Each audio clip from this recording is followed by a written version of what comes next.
Thanks, Ken. That's a really good overview of the MQA ecosystem.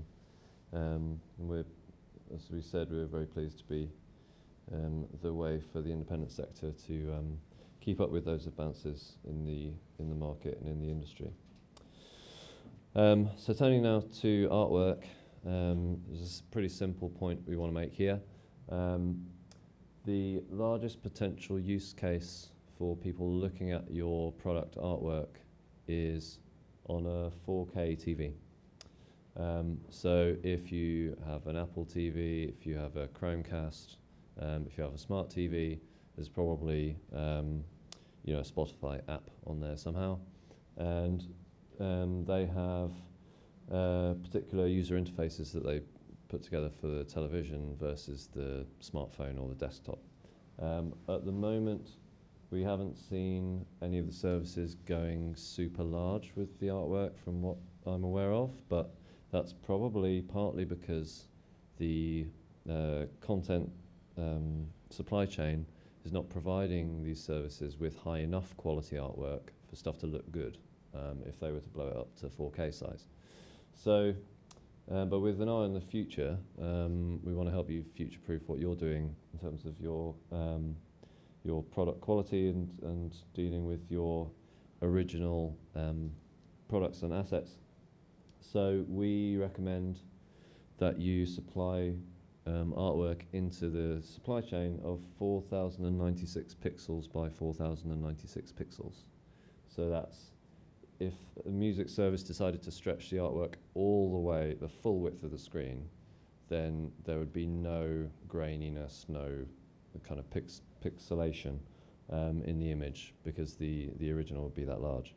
And it's not too difficult to do that. On a 12-inch record sleeve at 300 dpi, the kind of pixels or dots involved there are just under 4,000, I think, 3,800 something.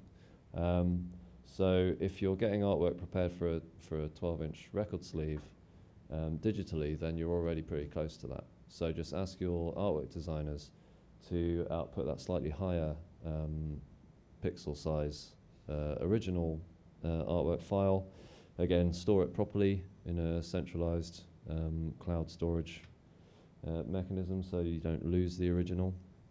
But that will really set you up for anything the industry can throw at us in the next 5 to 10 years, I would have thought. Because, 4K TV from about anything more than 3 feet away or something, the human eye can't actually pick up the level of detail. So unless we all want to go around with a TV strapped to our face this close, the quality level is unlikely to rise from there for the foreseeable future anyway, until human eyesight evolves or something. As I said, brief your designers, just ask them for that quality of output. They will be able to do that very easily. Get the files as master quality and store them properly so that you've got access to them in the future, and pass them on to us. So, or your supply chain partner or your distributor. So we have a quality floor which is actually pretty low, and we need to increase it. So I think our floor is 1200 pixels, which is really too small for the current industry and the current resolution of phone screens even. So we do really encourage our clients and other players in the market to provide that large quality file into the market. And the last overall topic that I want to talk about today is that of metadata, which is more and more and more and more important. I can't stress the importance of getting this right enough. It's important at both ends of the kind of consumption relationship with your fans and potential audience. So getting metadata right enables you to actually be found on a streaming service. So Quite a large proportion of plays these days are coming from playlists, but I don't think it's generally a majority of plays from streaming services. So there's still a large amount of search box and play, or going into an artist page and finding content there, or browsing new releases, that kind of thing. But the search mechanism is entirely dependent on metadata. So getting your artist name consistent, that's a key issue, which I'll come on to a bit more in a second. Having really good, clean, consistent metadata on a product actually affects the user perception of quality. So if your fans are consuming albums, singles, music on these services, and you have a typo in one of your song titles, or the consumer has trouble finding the content because the artist's name isn't consistent across products, that affects their perception of the quality of the experience that you're providing them. And because of that, it can be a significant issue in artist-manager relationships with labels. So if things go wrong, for whatever reason, for a lack of concentration on this, then artists and managers, unsurprisingly, get really pissed off. And you don't want that to happen. And the last and also extremely important aspect is metadata is how you get paid in the music industry these days. So we see streaming and digital growing to over 50% of the market. The explosion of streaming, which is still not even a mainstream consumption behavior. So across all of the kind of Western international streaming services, I think we're at about 100 to 120 million users. And that's minuscule, really, if you think about the potential addressable audience for streaming across even just developed countries. So it's still not a mainstream consumption behavior, but it's getting there. We're starting to see that kind of the start of the exponential curve. And so it's only going to get more and more and more important. And the way that you get paid for all those streams is entirely dependent on metadata. It's based on UPC, it's based on ISRC, it's based on understanding who actually owns the products, so that the streaming services can pay the right people for the right products in the right territories at the right rates. So, and that's all entirely down to metadata. So I mentioned a couple of these already, but really the use of identifiers in metadata is so important because it removes ambiguity. So for UPC EAN, which is the barcode, ISRC, which is the International Standard Recording Code, which identifies the sound recording. There's also ISWC, which is International Standard Works Code, which identifies the underlying song, the musical work. There's GRID, which is not in so much use across the industry, but we think it should be. So that's Global Release ID, which identifies the collection of ISRCs and their connection with a UPC. So at the moment, across the industry, there's quite a lot of use of UPC plus ISRC to create an identifier about, okay, it's that song from that product, or that sound recording off of that product is the one that was used. GRID is actually a single identifier that avoids having to do that kind of mashing together of a UPC and an ISRC. ISNI, which is an interesting one, that's International Standard Name Identifier. So that's in the quite common case where you have artists of the same name.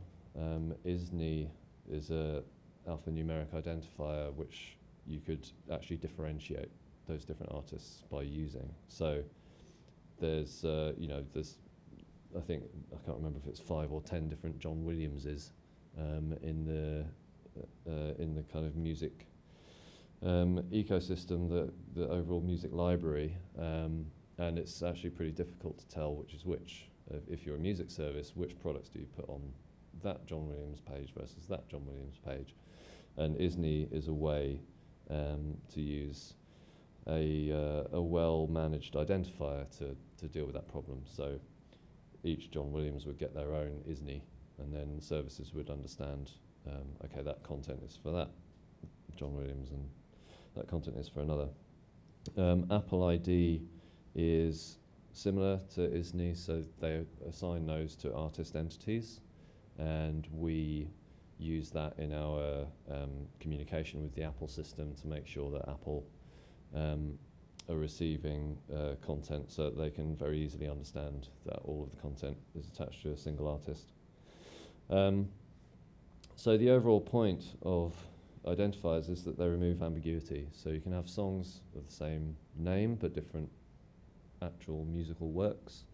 You can have different sound recordings of the same name of either different musical works or the same musical work. And hopefully you don't have UPCs that get repeated, but because that's a standalone identifier, but you can have albums and products of the same title. So using identifiers properly is a way for the industry from the front to the back to understand the differences between products and tracks and works, so that there's none of this kind of confusion and kind of grey areas, which we know are issues when, particularly when things are getting reported back around usage and around payments. So we use UPC and ISRC heavily because we don't deal directly with publishing metadata. We do a little bit, but we don't deal with publishers or standalone publishers. Then we don't use ISWC yet. We're going to be implementing that so that our clients can say this track is this ISRC and it's connected to this ISWC if they wish to do that. But that's kind of future kind of help that we're going to be giving to the industry. So that brings me on to the kind of potential linking of identifiers together. So as I said, quite often people are using UPC plus ISRC to mean something.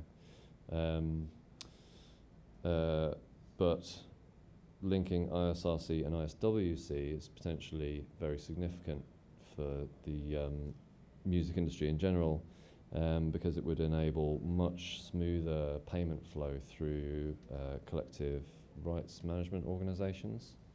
And it would enable better linkages to be made within music services, for example. So if you're searching or if you're listening to a particular track, the service could say, oh, here are the other versions of this song, if you're interested. So by using identifiers properly and consistently throughout the supply chain, then there can be some quite interesting outputs at the consumer end.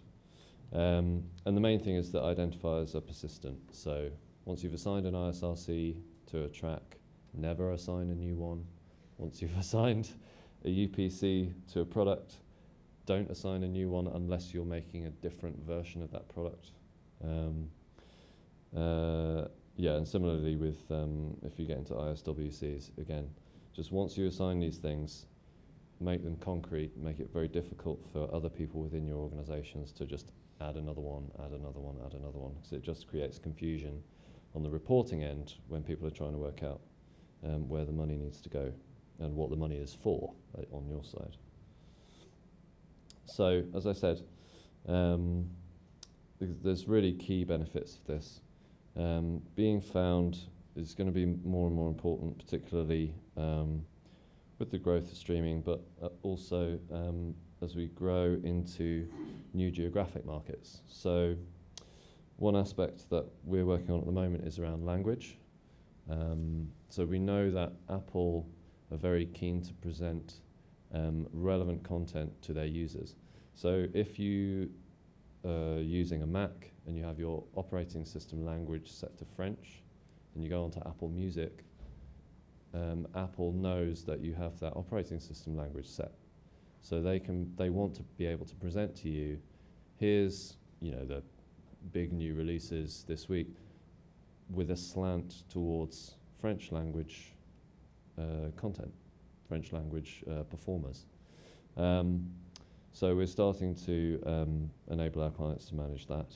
But that's something for you to think about on your side, whether you're gathering that information from your labels, whether you're holding it in your systems about what language performances are, and also slightly further down the line, we're going to get to a point where Spotify or any other international streaming service is going to want to be able to present track titles in Korean, say, in the Korean market, and in Japanese, in the Japanese market. So this idea of translations of song titles and product titles and artist names, again, gets us back to an identifier issue. If your artist name is getting translated into a completely different character set, how does the system, how do you know that it's the same entity underlying those two different strings of characters? And that's where identifiers are so important.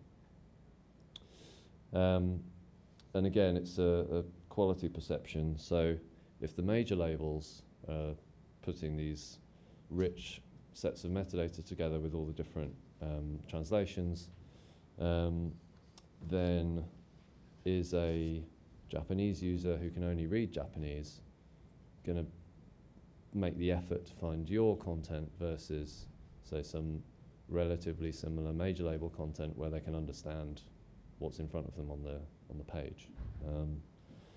It's a key issue. It's something that is coming. It's probably not going to be for the next 2 to 3 years, I guess, but that means that you need to start thinking about that and gathering that information now. Again, artist manager respect I've already mentioned, and getting paid. So that really is about consistency, about not duplicating things unnecessarily, and about just getting things right through the chain and consistent.